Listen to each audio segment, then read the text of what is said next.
एक वित्तीय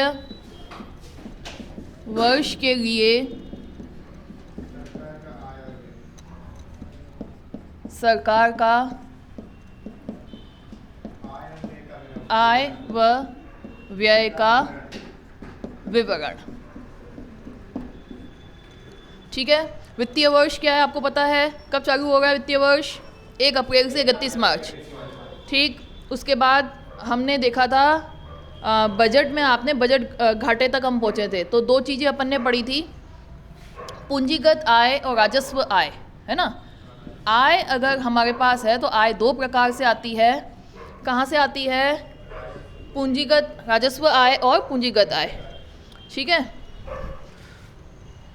सरकार को अगर आय हो रही है तो 2 तरीके से हो रही है। पहला तरीका है राजस्व आय और पूंजीगत आय।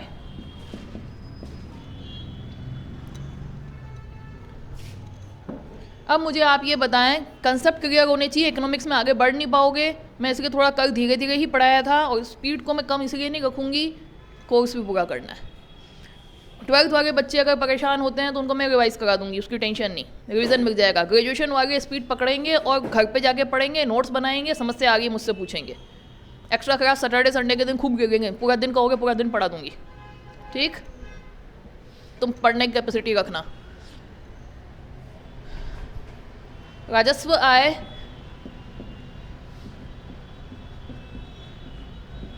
राजस्व आय किसको कह रहे हैं हम? ठीक है, टैक्स, जुर्माने, लाभांश।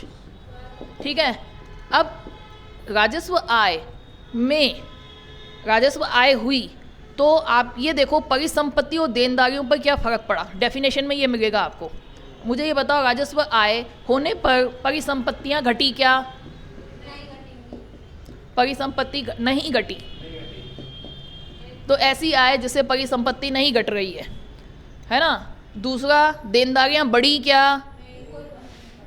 भाई आपने उधार लेके तो आय नहीं बढ़ागी ना, देनदारियां नहीं बढ़ी ना आपकी,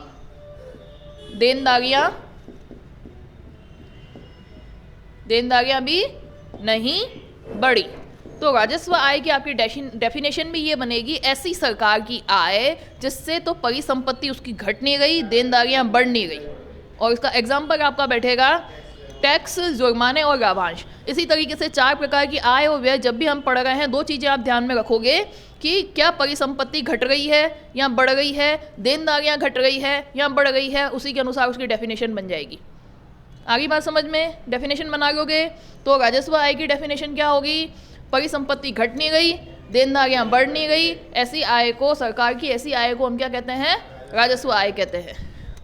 राजस्व आय के बाद फिर आपके आ जाती है पूंजीगत आय। पूंजीगत आय, इसमें क्या होगा?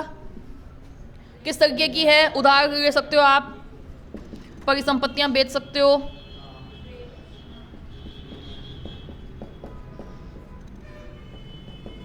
अब इसकी डेफिनेशन बनाओ। डेफिनेशन बनाओ, क्या बनेगी इसकी? परिसंपत्तियां, क्योंकि बिक के आपको आय हो रही है तो परिसंपत्ति ऐसी आय जिससे या तो परिसंपत्ति घट जाए, या तो मतलब हमेशा कोई परिसंपत्ति घटे या उधार लो तो या आएगा वर्ड इसमें, या तो परिसंपत्ति घट जाए या आपकी देनदारियां बढ़ जाए, घट जाए या देनदारियां बढ़ जाए। सरकार की ऐसी आय जिससे या तो आपकी परिसंपत्ति घट जाती है या देनदारियां बढ़ जाती हैं, उनको हम क्या कहते हैं? पूंजीगत आय। अब वापस डेफिनेशन बनाओ, पूंजीगत व्यय और पूंजीगत राजस्व व्यय और पूंजीगत व्यय की डेफिनेशन बनाओ। एग्जाम्पल बताओ, उसकी डेफिनेशन बनाओ, इसको व्यय कर दो आय की जगह।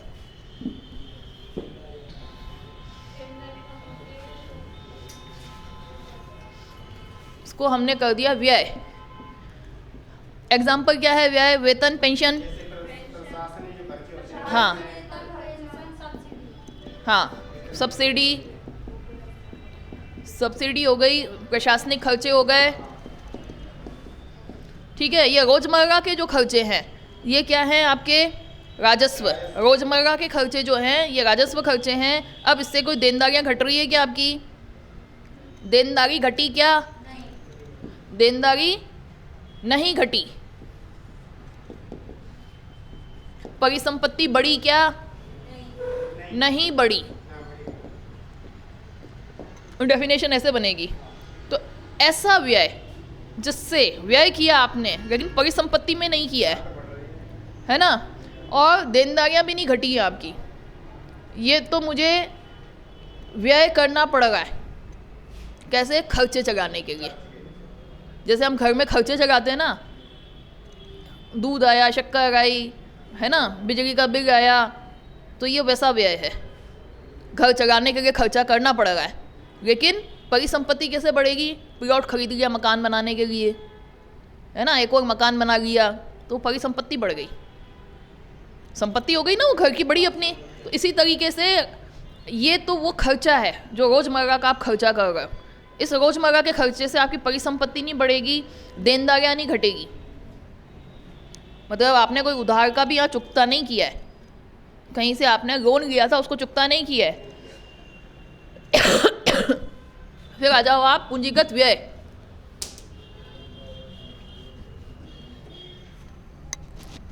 पूंजीगत व्यय की बताओ।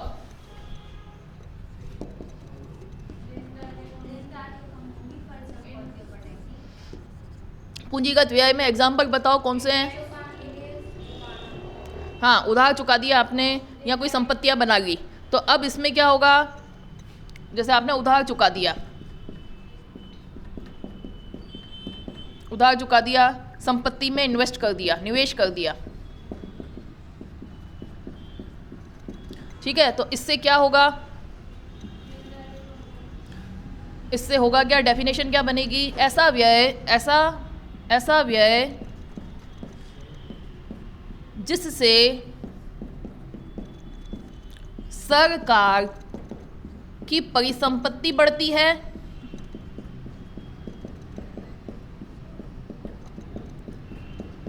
या देनदारियां कम हो जाती हैं, या देनदारियां कम होती है। यहां तक आपके कंसेप्ट क्लियर है क्या? चाहे कम पढ़ो पर कंसेप्ट क्लियर होना चाहिए। और इकोनॉमिक्स में कंसेप्ट से नंबर आते हैं, जीके, हिस्ट्री, इतिहास समझने की बजाय रटना ज़्यादा है। यहाँ समझोगे तो मज़ा आएगा, और मज़ा आएगा तो नंबर आएंगे बढ़िया वाले।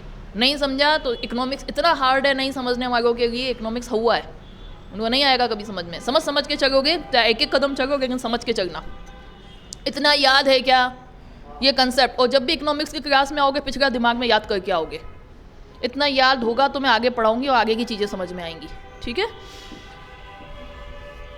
तो अभी अपन ने कंसेप्चुअल चीज़ें क्या पढ़ी? हमारे पास क्या है? राजस्व आय, राजस्व व्यय, पूंजीगत आय और पूंजीगत व्यय। इसके कंसेप्ट क्लियर। अब हम आ जाते हैं बजट घाटा।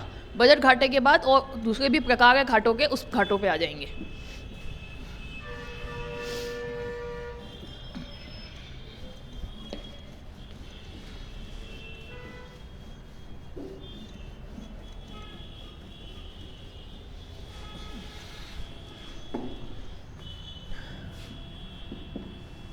बजट घाटा कल बताया था मैंने आपको। कुल व्यय कहाँ से निकलेगा हमारा?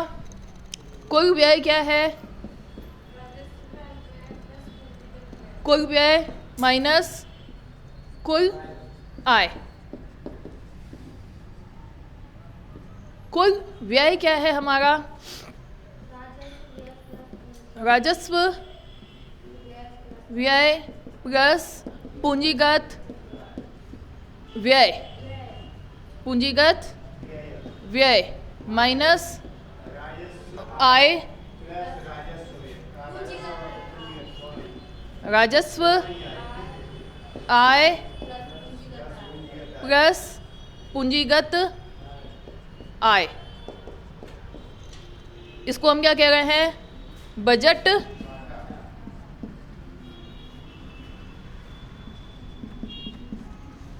आ गई बात समझ में?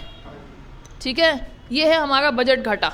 हमारा जितना व्यय हुआ और हमारी जितनी आय हुई उसमें से हमने देखा कि घाटा क्या है। लेकिन आप ये देखो, थोड़ा गहराई से देखोगे, उसको एग्जाम्पल से समझते हैं।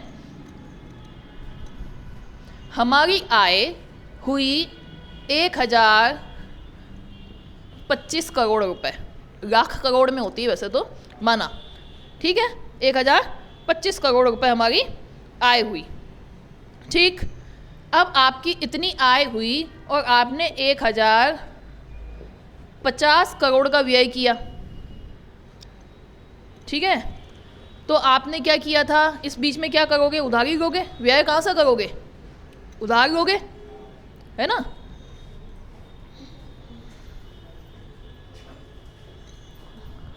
तो आपने जो उधार लिया,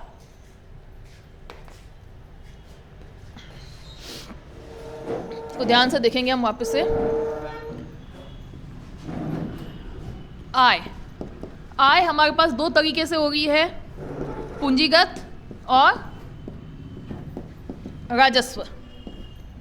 आय हमारे पास दो तरीके से हो रही है, पूंजीगत और राजस्व। ठीक है, अब मैं जो कर, सरकार क्या करती है, कर लोगों से लेती है ना, जुर्माने लगाती है, पेनल्टियाँ लगाती है, शास्ति लेती है, लाभांश लेती है, जो सरकार की आय हो गई। जैसे नौकरी करने पर सैलरी मिलती है, वैसे सरकार को भी कर वगैरह मिलता है, तो ये वो आय हो गई। ठीक है, कर आदि से आय हो गई। ठीक, अब हमारे पास ये आय है और कुछ हमने बेचा, LIC को बेच दिया, कर दिया। ठीक है, संपत्तियां बेची, जो हमें डिसीजन लेने थे लिए, कुल मिला के हमारी कोई आय हो गई। हमारी कुल मिला के क्या आय हो गई, 1025 करोड़ रुपए, ये मेरी आय हो गई सरकार की। ठीक, अब मुझे खर्च करना है 1050 करोड़।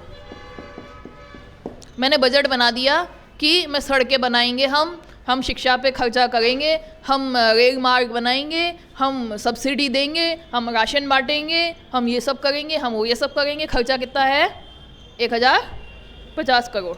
आय है हमारी कितनी, 1025।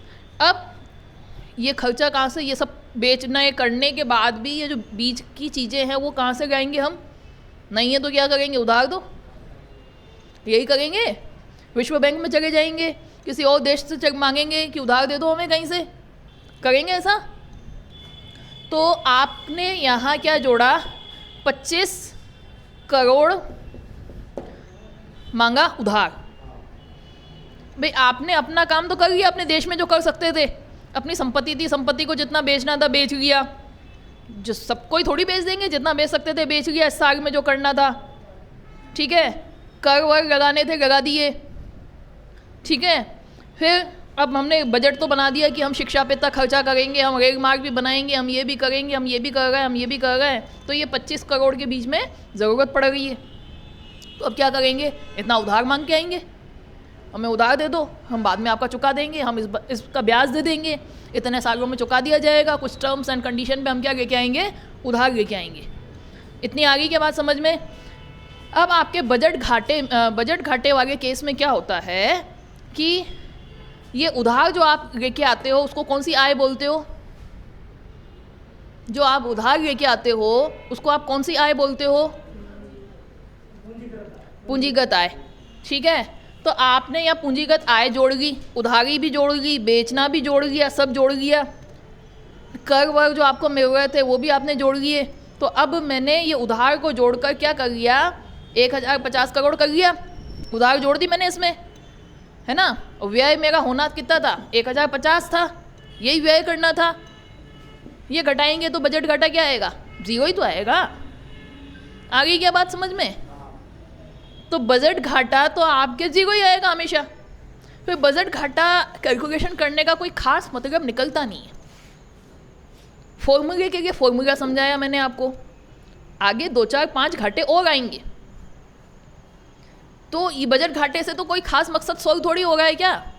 हमारा कोई व्यय आपने निकाल लिया, कोई आय निकाल ली, तो ये तो फाइनल 0 ही आएगा भाई आपके। आएगा या नहीं आएगा मुझे बताओ। हाँ, उधार उधार लेके आपने कर लिया, ये आय व्यय जोड़ लिया, खाते फाते बना दिए, बजट घाटा किया, जीरो बता दिया। तो ये तो आंकड़ों का खेल है। इकोनॉमिक्स में क्यों कहा जाता है? आपके आज दिन तक समझ में नहीं आता जीडीपी कितनी हो गई, बढ़ गई, घाटा कितना हो गया, तो बजट घाटा बता दो, जीरो है। भाई आंकड़ों का खेल है, बजट घाटा जीरो आएगा या नहीं आएगा बताओ मुझे।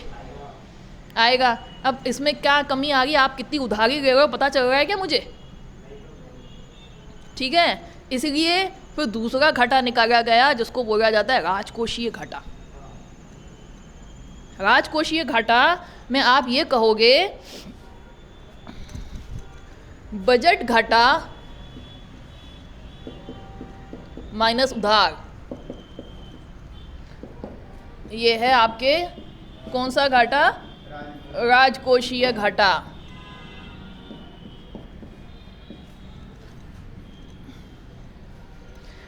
भाई यहाँ पता तो चल रहा है मुझे कि भाई आपने उधार कितनी की और असल में घाटा कितना किया है। बजट घाटे में तो आप कह दोगे जीरो, घाटा है ही नहीं, उधार लिया है।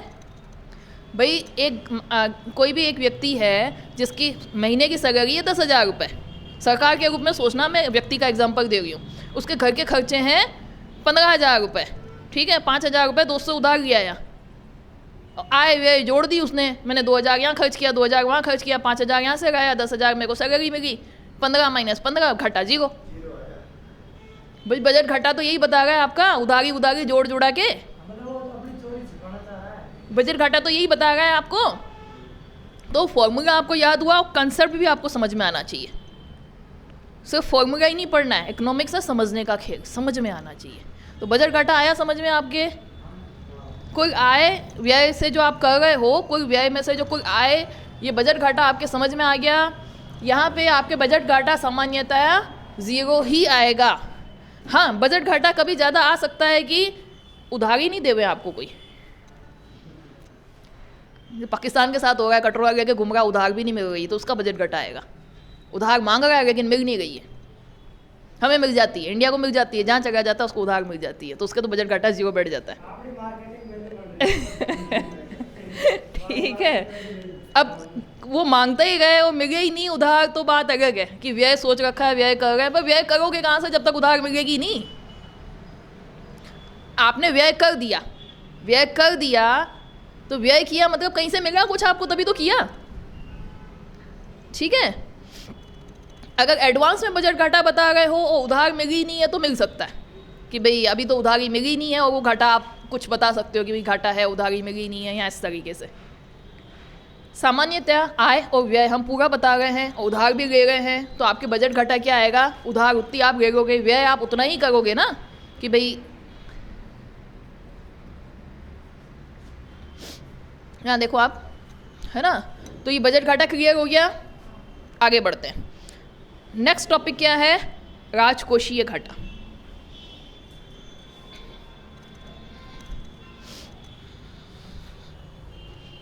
इसलिए एग्जाम्पल देके समझा रही हूँ मैं आपको इन चीज़ों को।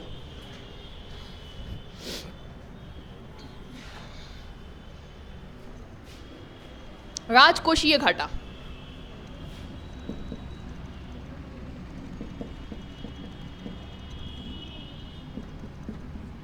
एक डेफिनेशन तो ये है कि बजट घाटा माइनस उधार कर दो,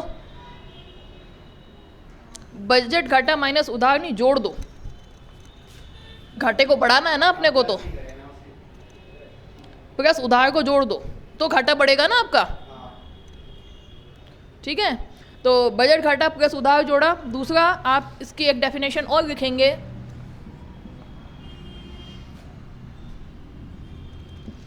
कुल व्यय।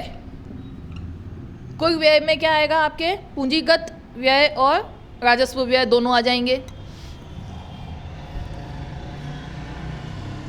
कुल आय,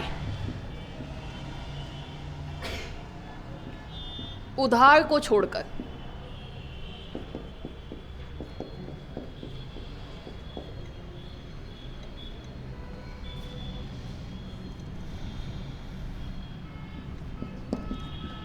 फिस्कल डेफिसिट, टोटल एक्सपेंडिचर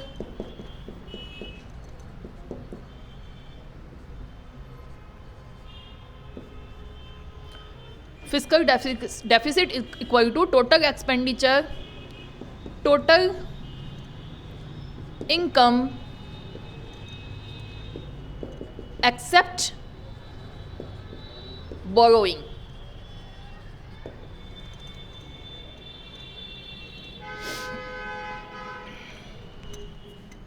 राजकोषीय घाटा समझ में आ रहा है क्या? हिंदी में भी लिख दिया मैंने, इंग्लिश में भी लिख दिया और बजट घाटे से भी समझा दिया।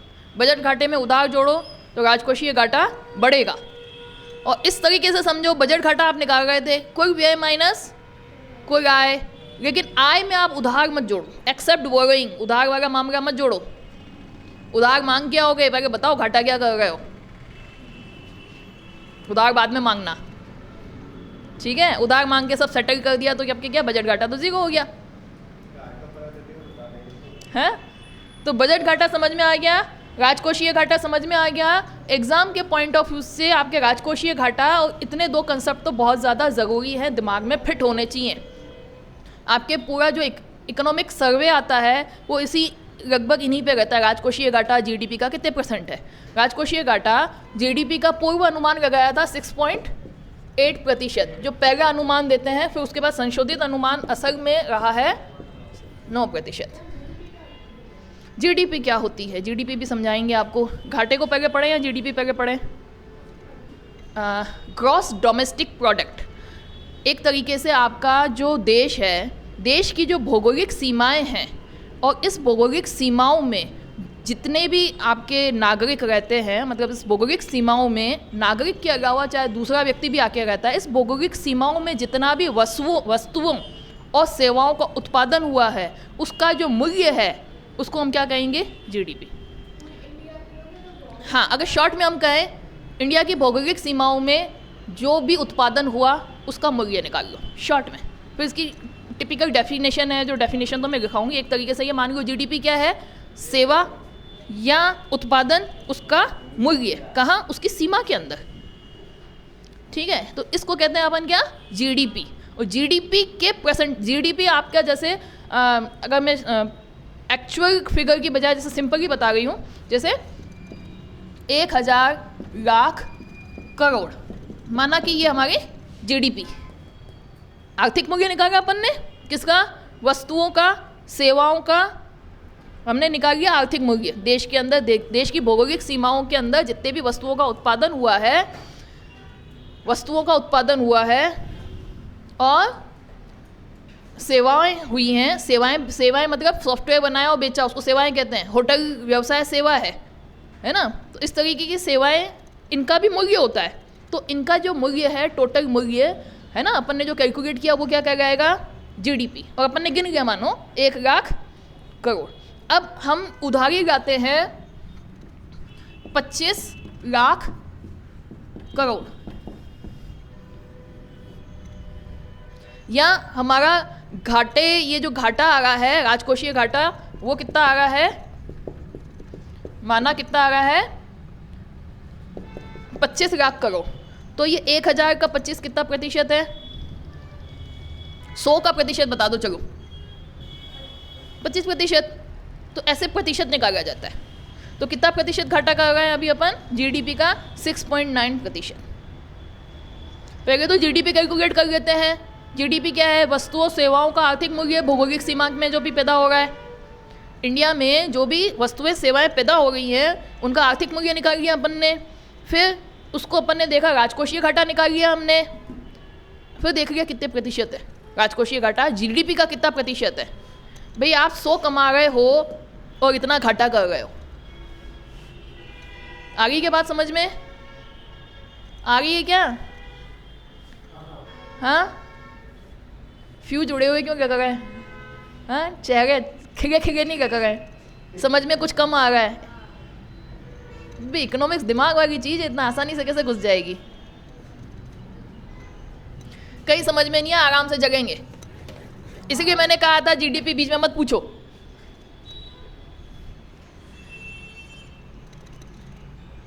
रिवीजन कहते हैं। फिर जहाँ समझ में नहीं आया, क्योंकि बढ़ भी नहीं सकती, तो आपके दिमाग में जब तक कंसेप्ट क्लियर नहीं हुए, मैं तो पढ़ाते जाऊंगी, आपके दिमाग से ऊपर निकलता जाएगा। बजट घाटा आया क्या समझ में? बजट घाटे में आपने ये कुल व्यय में क्या क्या जोड़ते हो? कुल व्यय में क्या क्या जोड़ते हो? जवाब चाहिए क्लास में बैठने वाले हर एक बच्चे का मुझे। इनको जोड़ा आपने, इसमें क्या जोड़ते हो? उसके कंसेप्ट क्लियर हैं आपके? कुल व्यय माइनस कुल आय, यहाँ पे क्या एक्स्ट्रा लिखा मैंने? तो ये राजकोषीय घाटा समझ में आ गया क्या आपको? है ना, राजकोषीय घाटा आ गया। अब मुझे बताओ आपको समझ में क्या नहीं आया? क्या बताया मैंने? जीडीपी। जीडीपी अपनी आगे वाली क्लास है, भूल जाओ जीडीपी को। इतना सा ध्यान रखो, आपका राजकोषीय घाटा कितना प्रतिशत है? ये आंकड़ा याद कर लो, 6.8%। उसका संशोधित है 6.9%, लेटेस्ट 6.9% है। आपके क्वेश्चन आएगा ऑब्जेक्टिव तो सीधा सीधा यही आएगा। जब हम नेशनल इनकम वाला टॉपिक करेंगे, जीडीपी, जीएनपी, ये सारी चीज़ें मैं आपको और डिटेल में समझाऊंगी, तो आपके बेसिक कंसेप्ट, ये जो टॉपिक चल रहा है, थोड़ा थोड़ा आपका इकोनॉमिक्स में बेस बन जाएगा, समझ में आने लगेंगी चीज़ें। और टेंशन लेने की ज़रूरत नहीं, हम बैठे हैं आपके लिए, हर चीज़ को डबल समझाएंगे, एक्स्ट्रा समझाएंगे, ठीक है। सैटरडे संडे के दिन आपके पास फुल टाइम है, मेरे से फुल टाइम लो, समझो। पढ़ने वालों के लिए कोई मनाही नहीं है, हम मेहनत करेंगे, लेकिन तुम पढ़ना नहीं चाहोगे तो उसका इलाज मेरे पास नहीं है। एक दिन आओ, एक दिन नहीं आओ, फिर मैं फ़ोन कराऊँ वो बच्चा क्यों नहीं आया, वो बच्चा, उसकी मेरी जिम्मेदारी नहीं है, ठीक है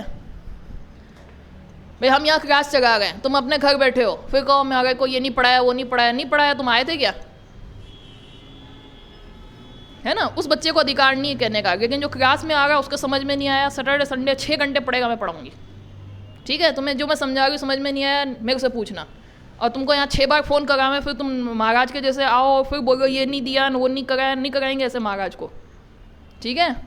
यहाँ रेगुलर रहना पड़ेगा, क्योंकि हम तुम्हारे लिए कितनी मेहनत कर रहे हैं, ठीक है। चलो, यहाँ तक बात आ गई समझ में। जीडीपी का राजकोषीय घाटा कितना है अपना? 6.9% संशोधित है। अगर आपको 6.9 नहीं मिलता है तो 6.8 को क्लिक करके आ जाएंगे, ठीक है। हो सकता है कि जैसे आपको मैं 6.9 बता दूं और आपके एग्जाम में 6.8 आया, तो पहले अनुमान आया था 6.8। मैंने आपको जैसे कल बजट बताया था, तो मैंने बताया ना कि अनुमान वापस संशोधित भी होते हैं। जैसे 3 साल का है, तो पिछले साल जब बनाया एक अनुमान बताया, फिर वापस बनाएंगे तो वो रिपीट होगा, उसका अनुमान संशोधित भी होगा, ठीक है ना। तो हो सकता है कोई 6.8 अनुमान पहला बताया गया था, उसके अनुसार ऑब्जेक्टिव बना दे। लेटेस्ट ये है 6.9। फिर भी अगर आपको 6.9 नहीं मिलता है तो आप 6.8 को क्लिक कर लें। तो हमने आज का टॉपिक, सिर्फ 2 टॉपिक कंप्लीट किए हैं, बजट घाटा, राजकोषीय घाटा। क्या यहाँ तक क्लियर है आपको? आगे बढ़ जाऊँ क्या मैं?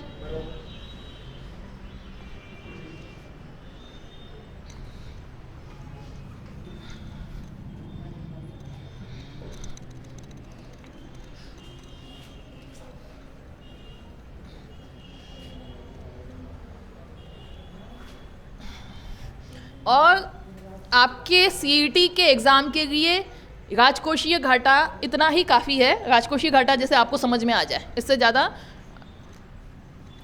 मैं कुछ और एक्स्ट्रा भी कुछ घाटे बताऊंगी। राजस्व घाटा, राजस्व घाटा क्या है? राजस्व व्यय माइनस राजस्व आय। आसान है। राजस्व व्यय आपको समझ में आता है क्या?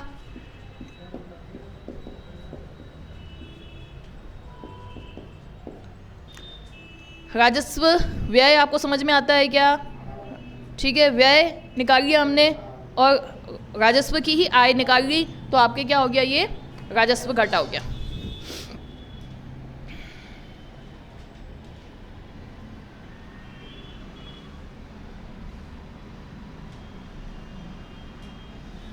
और किताब के बड़े बड़े फॉर्मूलों के चक्कर में मत पड़ना, कभी मरे ही समझ में नहीं आएंगे। जो तुम्हें फॉर्मूले बता रही हूँ उससे याद कर लेना, बस शॉर्ट एंड स्वीट फॉर्मूले बता रही हूँ आपको, बदल के नहीं बता रही हूँ, मन से नहीं बता रही हूँ। लेकिन किताब में पता नहीं क्या रामायण लिख रखी है अनशंट।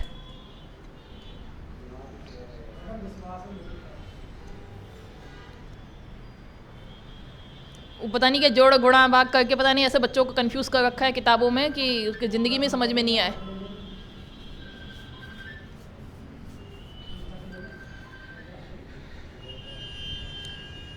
ठीक है, राजस्व घाटा, सपोज मेरे को इसका एग्जांपल लेते हैं, हम सरकार की हम बात कर रहे हैं। राजस्व व्यय क्या किया अपन ने, सड़कें पूंजीगत होता है, सड़कें तो है ना। व्यय क्या, प्रशासनिक वेतन है ना, ये सब मैंने दे दिया आपके, व्यय कर दिया हमने सपोज 1000 करोड़, ठीक।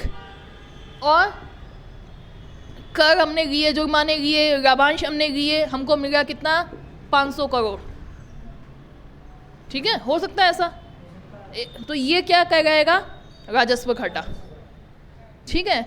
अब यहाँ सरकार ये सोचे कि हमने कर लगाए, जो भी हमने लाभांश वाभांश जो हमको मिलता था, हमारी आय थी, मिला तो 500, और सारा हमारा खर्चा ही है कितना, 1000। सरकार आएगी टेंशन में। एक व्यक्ति का बजट देखो, जितने उसके नौकरी से पैसा आता है, एक तरीके से ये कहे कि उसको जो मिल रहा है, ठीक है, और उसके जो रोज के खर्चे हो गए। राजस्व मतलब रोज रोज होने वाले खर्चे, रोज रोज होने वाले खर्चे, थोड़ा इस तरीके से सोच लेना। जो पैसा कर आपके लगेगा, है ना, जुर्माने, आप यहाँ हेलमेट पहन के नहीं जाओगे, जुर्माना कहाँ जाएगा, सरकार के खाते में जाएगा। स्टाम्प ड्यूटी कहाँ जाएगी, सरकार के खाते में जाएगी। आपने स्टाम्प जमा नहीं कराया, जिस रजिस्ट्री कराते वक्त उसमें पेनल्टी लग गई, शास्तियाँ बोलते हैं उसको, पेनल्टी लगाना बोलते हैं, वो कहाँ जाएगी, सरकार के खाते में जाएगी। ऐसे सारे चीज़ें कहाँ आ जाती हैं, राजस्व को आय होती है, सरकार को आय होती है, ठीक है। फिर सरकार सरकारी कर्मचारियों को कुछ दे रही है, पेंशन दे रही है, सरकार की आपकी बिल्डिंग है तो उसके बिजली के बिल भी आ गए हैं, प्रशासनिक व्यय हो गए, है ना, सरकारी अधिकारियों के लिए गाड़ियाँ लगी हुई हैं, ड्राइवर लगे हुए हैं। तो ये सारी चीज़ें क्या है, व्यय में जा रहा है। उधार का ब्याज चुकता कर रहे हो तो वो भी क्या है, ये रोज का व्यय है। हर महीने हमसे कहीं हमें पेमेंट देना पड़ रहा है, या हर साल हमें कहीं ब्याज चुकाना पड़ रहा है।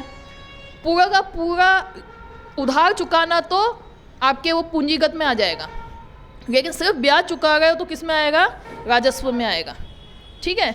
बहुत गहराई से अपन इन चीज़ों को अच्छे से समझें तो अब आपका राजस्व व्यय और ये राजस्व आय।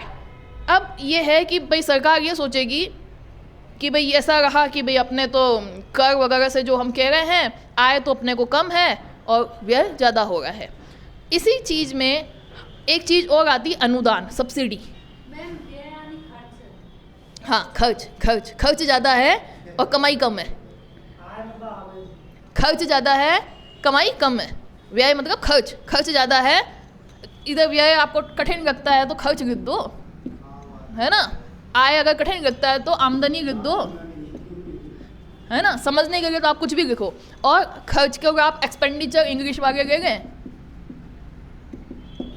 एक्सपेंडिचर इंग्लिश वाले URE, और आमदनी इनकम, ठीक है। तो जो आपको शब्द याद सही लगता है, बात है कंसेप्ट की, और जिस तरीके से आप याद करना चाहें याद कर ले, ठीक है। एक्सपेंडिचर आएगा खर्च के लिए वर्ड, और आमदनी के लिए आएगा इनकम। हाँ, तो हम अब ये देखें कि सब्सिडी किस में होता है, राजस्व व्यय में। सरकार ने राज्यों को, दिल्ली को, जम्मू कश्मीर को और कहीं और सब्सिडी दे दी, ठीक है। कितने करोड़ दे दी, 100 करोड़, ठीक है। 100 करोड़ सब्सिडी दे दी। और यहाँ सब्सिडी में जम्मू कश्मीर में बिल्डिंग या संपत्ति बनाई गई, कार्यालय बनाया गया, रोजगार दिया गया, ठीक है। वहाँ हस्तकला के लिए बिल्डिंग बनाई, वहाँ कारीगरों को रखा गया, वहाँ कुछ ऐसा काम किया गया। सरकार ने जो केंद्र सरकार से अनुदान मिला था, सब्सिडी मिली थी, तो केंद्र सरकार ने तो क्या किया था, राजस्व व्यय किया था कि भाई दे दी सब्सिडी, दान पुण्य कर लिया हमने तो। लेकिन उन्होंने दान पुण्य का क्या किया, उनके कैपिटल आय करी उन्होंने, उससे परिसंपत्ति बना ली, बिल्डिंग बना ली, कार्यालय बना लिया, बिल्डिंग में इन्वेस्टमेंट कर लिया, उनकी पूंजीगत आय हो गई। तो एक्चुअल में अब हम ये कैलकुलेट करें कि है तो सरकार इंडिया की, इंडिया में ही तो परिसंपत्ति बढ़ी। तो ऐसा राजस्व व्यय, ऐसा अनुदान जो परिसंपत्ति सृजित कर रहा हो कहीं ना कहीं, हमने तो अनुदान किया, केंद्र सरकार ने तो अनुदान किया, लेकिन अनुदान से परिसंपत्ति सृजित हो गई, तो उसको हम घटा दें। किससे घटा दें? इस राजस्व घाटे से घटा दें। आगे की बात समझ में आप लोगों को? ऐसा अनुदान जिससे परिसंपत्ति सृजित हो जाए,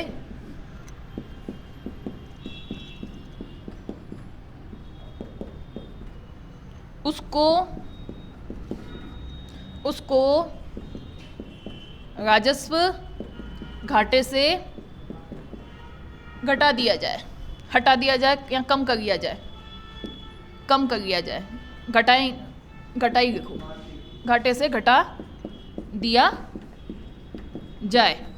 तो इसे प्रभावी राजस्व घाटा कहते हैं। राजस्व घाटा, प्रभावी राजस्व घाटा क्या है?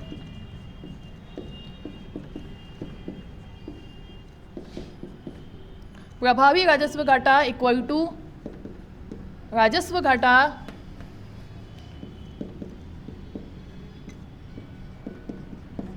माइनस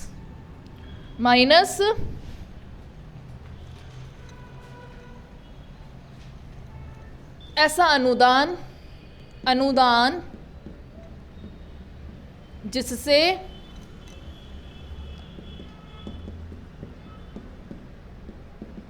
परिसंपत्ति सृजित हो।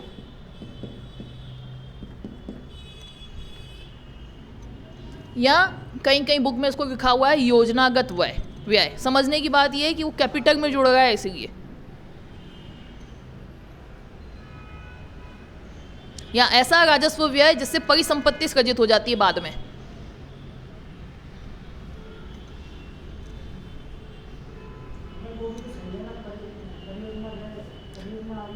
हाँ, समझने की बात है, आपके दिमाग में कंसेप्ट आ जाए, बस कैच कर लेना आप।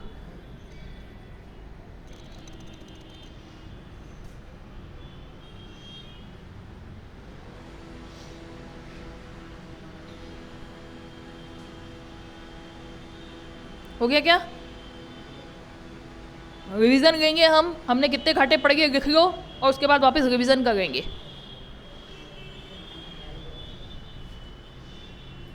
यहाँ मामले सीधे सीधे नहीं है, यहाँ मामले समझने वाले हैं, दिमाग पे जोर डालने वाले हैं। भाई आप जीके वाले में क्या करते हो? चित्तौड़ का किला कहाँ है, हल्दी घाटी का युद्ध क्या हुआ, उसमें रटना है, एज इट इज रटना। जितना ज़्यादा रटा उतने ज़्यादा नंबर, जितना ज़्यादा याद उतने ज़्यादा नंबर। यहाँ याद करने से काम नहीं चलेगा, यहाँ दिमाग लगाना पड़ेगा आपको।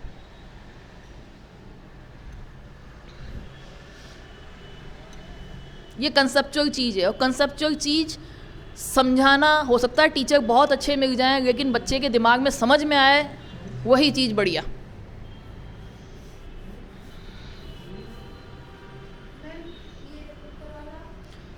राजस्व घाटा पढ़ा अपन ने, फिर एक नया टॉपिक पढ़ा अपन ने, ये तीसरा नंबर है तो ये चौथा नंबर है। हाँ, वो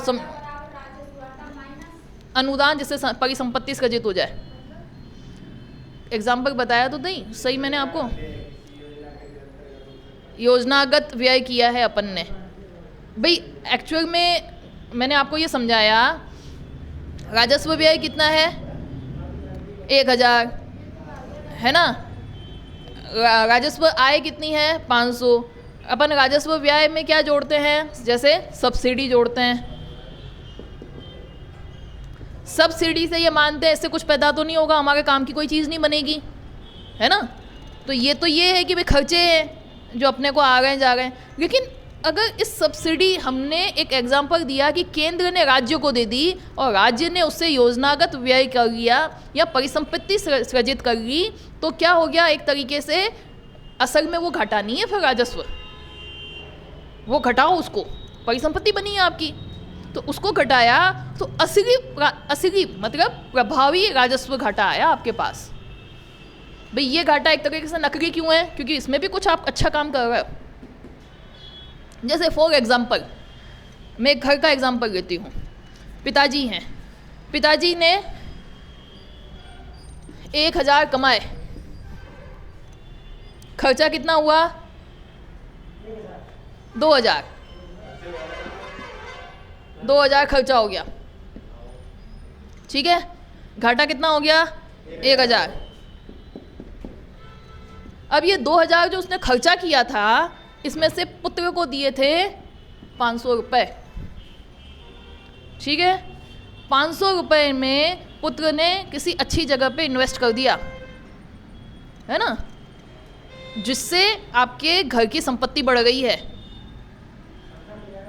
अब 1000-2000 में तो कुछ आएगा नहीं, इसको आप इस तरीके से बढ़ा लो कि इसको मान लो इस तरीके से कि वो घर की संपत्ति बढ़ गई है, कमाई हो गई है, इस तरीके से इन्वेस्ट कर लिया, बिजनेस में इन्वेस्ट कर लिया कि उसकी कमाई हो गई है, परिसंपत्ति बढ़ गई है ना। तो अब हम यूं कहेंगे कि इसका असली घाटा 1000 नहीं है, ये 500 रुपये जो पुत्र ने किसी बिजनेस में लगा दिया जिससे वो पैसा बना रहा है, कैपिटल बिजनेस कुछ भी कर रहा है, तो 500 घटाओ इससे, तो आपका असली घाटा तो क्या है 500 रुपये है, उसने सही लगाए हैं, है ना। पिताजी ने तो 500 रुपये बच्चे को दे के भूल गया, वो खर्चा कर लिया उसने। जैसे मतलब ये एग्जाम्पल दे रही हूँ, अपन को तो सरकार के रूप में समझना है ना। इसको लाखों करोड़ों में जाएगी, बच्चे ने प्लॉट खरीद लिया 10-20 हज़ार का, कृषि कर ली प्लॉट खरीद के, उससे पैसा कमा रहा है, छोटे मोटे में तो नहीं होगा, लेकिन उसको सोचो हज़ारों करोड़ों में ऐसा है, उसने बच्चे को दिया पढ़ाई करने के लिए, पढ़ाई करने में खर्चा हो गया, उसकी नौकरी भी नहीं लगी, लेकिन उसके जो 10,000 एक्स्ट्रा थे उसने प्लॉट खरीद लिया, तो परिसंपत्ति बन गई, 10,000 का तो प्लॉट है उसके पास हमेशा के लिए। तो ये नुकसान हमेशा उसको घटा रहे हैं अपन, उसको नुकसान में से घटा रहे हैं, उसको क्या कह रहे हैं अपन, प्रभावी राजस्व घाटा। कहीं ना कहीं परिसंपत्ति बन रही है, आपने तो सब्सिडी समझ के निकाल दिया था, लेकिन बाद में जाके राज्यों ने या कहीं ना कहीं उसकी परिसंपत्ति बना ली। आगे क्या बात समझ में? 4 मुद्दे पढ़े हैं अपन ने अभी तक, सिर्फ 4 पॉइंट पढ़े हैं। पहला बजट घाटा, बजट घाटा के बाद राजकोषीय घाटा, राजस्व घाटा, प्रभावी। एक लास्ट बताऊंगी, प्राथमिक घाटा।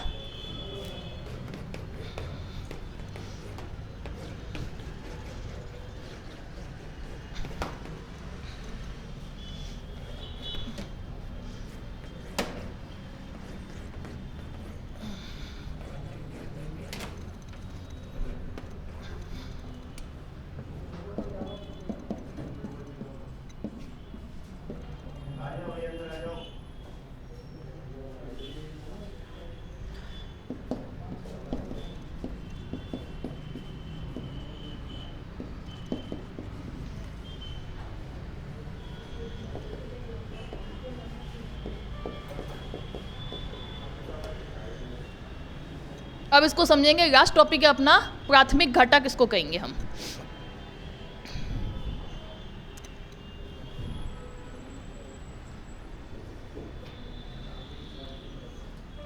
अब आप ये देखो, एग्जाम्पल लूंगी, यहाँ बोर्ड पे देखना। 2013 में आपके कांग्रेस की सरकार थी, ठीक है, 2014 में किसकी आई, बीजेपी की सरकार आई, ठीक है। अब बीजेपी ने बजट पेश किया और घाटे निकाले, उसने राजकोषीय घाटा निकाला, ठीक है। राजकोषीय घाटा निकाला तो राजकोषीय घाटा में उसको जो ब्याज देना पड़ता है वो भी निकाला ही होगा, जुड़ गया हो तो उसमें, घाटे में जुड़ा, व्यय में जुड़ गया ना, उसके ब्याज किस में जुड़ गया, आपने राजस्व आय व्यय निकाला, वो सब जुड़ा गया उसमें, ठीक है। अब जैसे राजकोषीय घाटा सपोज 1000 1000 करोड़ का था और यहाँ उसको 900 करोड़ रुपए तो ब्याज देने पड़ गए।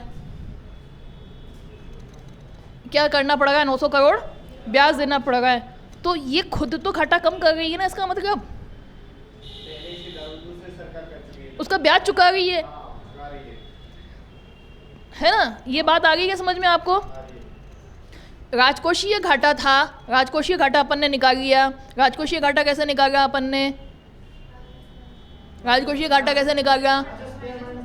वो राजस्व घाटा था, उधार जोड़ लिया था अपन ने, उधार जोड़ लिया था, है ना।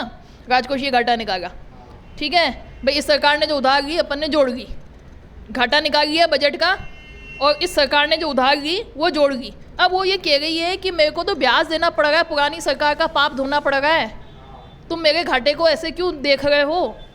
तो इस घाटे से ब्याज अदायगी वाला मामला निकालो, तो ब्याज अदायगी वाला मामला निकालो तो क्या आएगा इसका घाटा? 100 करोड़ आएगा। तो प्राथमिक घाटा क्या हुआ? राजकोषीय। समझ पा रहे हो ये क्यों निकाल रहे हैं हम? भाई ये पुराना ब्याज ही तो चुका रहा है, उसने तो लिया ही नहीं, उसको चुका ही रहा है, उसको चुकाने में ही सारा पैसा जा रहा है। तो उसको हटा के देखो, हमारा परफॉर्मेंस देखना है ना, हमारी सरकार का परफॉर्मेंस देख रहा है। तो पुराने पाप का क्यों मेरे ऊपर ढो रहे हो? पुरानी सरकार जितना कर्जा चढ़ा के गई उसका ब्याज दे रहा हूँ मैं। तो इसको निकालने के लिए क्या लेटेस्ट आप क्या कर रहे हो? प्राथमिक घाटे से पता चल जाएगा क्या निकाल रहे हैं हम। राजकोषीय घाटे में से क्या कर रहे हैं? ब्याज अदायगी। हाँ, अब आपके 2015 में अगर कैलकुलेशन कर रहे हैं तो इनका ब्याज, इनका ब्याज और इनका ब्याज, इन सबका ब्याज भाई किस्तें तो सबकी जाएंगी ना, तो पूरा ब्याज उसमें से निकल जाएगा। तो ब्याज को पुराना जो अपना लिया हुआ है उसको निकाल दो, तो क्या निकल जाता है? प्राथमिक घाटा। अब आ जाते हैं हम बहुत फास्ट ट्रैक रिवीजन पे। समझाने के लिए कंसेप्ट समझाए हैं मैंने, है ना। मैंने क्या क्या पढ़ाया आप उसका जवाब देंगे। सबसे पहला बजट घाटा, सबसे पहला बजट घाटा, कुल व्यय माइनस कुल आय, कुल व्यय माइनस कुल आय। बजट घाटा के बाद क्या आया? राजकोषीय घाटा। राजकोषीय घाटा क्या था?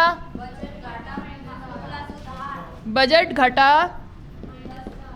प्लस उधार। आगे बढ़ो, फिर क्या आया? राजस्व घाटा। आसानी है, राजस्व व्यय, राजस्व व्यय माइनस राजस्व आय। फिर प्रभावी वाली निकाली अपन ने, प्रभावी राजस्व आय, प्रभावी राजस्व घाटा। सब घाटे ही पड़ गए अपन। राजस्व घाटा, राजस्व घाटा माइनस अनुदान जिससे परिसंपत्ति बन गई, या ऐसा राजस्व व्यय जिससे परिसंपत्ति बन गई। परिसंपत्ति का सृजन हो गया, परिसंपत्ति का सृजन हो गया, सृजन हुआ, ठीक है। फिर आपको लास्ट मैंने पढ़ा है 5वें नंबर पे प्राथमिक घाटा। प्राथमिक घाटा क्या है? राजकोषीय घाटा माइनस ब्याज अदायगी। सिर्फ इतने ही टॉपिक पढ़े क्या? ये फॉर्मूला याद हो गए क्या आपको? सिर्फ 5 चीज़ें पढ़ाई है मैंने आपको आज। ये रटा हुआ याद होना चाहिए ऑब्जेक्टिव टाइप करने के लिए, ठीक है। सिर्फ 5 चीज़ें पढ़ी अपन ने। और राजकोषीय घाटे को अपन परसेंटेज में 6.9, ये ऑब्जेक्टिव टाइप के लिए काफ़ी है आपके लिए। और जिनको ये सारी चीज़ें समझ में नहीं आती हैं, राजकोषीय घाटा, बजट घाटा, इतना ध्यान रखेंगे। मेरे हिसाब से इससे भी ज़्यादा आपके क्वेश्चन नहीं आएंगे। बहुत मुश्किल है कि डिटेल का क्वेश्चन पूछे, लेकिन अगर आपने ये समझा तो इकोनॉमिक्स अच्छी समझ में आएगी। समझ के चलोगे तो आगे चीज़ें और अच्छी लगेंगी। बंद कर दो इसको।